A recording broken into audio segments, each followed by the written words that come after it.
My name is Dave Irv from Dave's Ultimate Automotive in Austin, Texas, and we're going to talk about checking your transmission fluid, your automatic transmission fluid.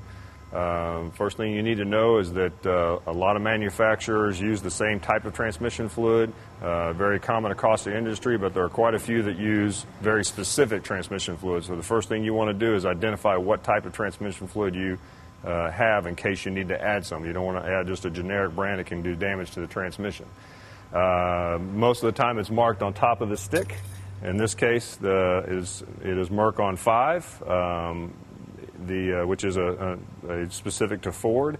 A lot of manufacturers name their transmission fluid one thing, and it really is the same as everybody else's. But so you need to make sure that you check and to see if it is a specific for that vehicle before you add any.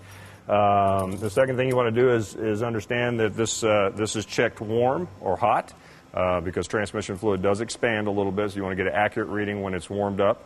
So go ahead and warm the vehicle up before you check this. You want to check it on level ground, and you want to check it running in park. So look around and make sure there's nothing you're going to get your hands into or your clothing into when you lean over while the vehicle is running.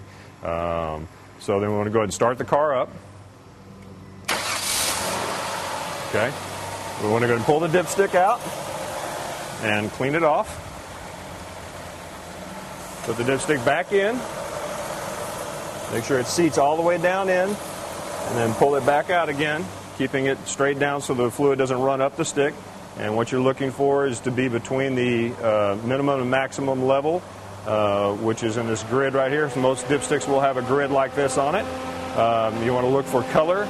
Most transmission fluid is almost a pinkish clear color. Once it starts to become brown or dark, that's an indication the fluid's life is has been used up, and that's when transmission problems can start.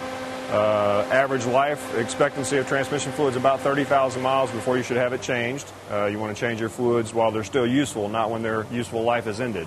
So that looks fine, and then just put the dipstick back in.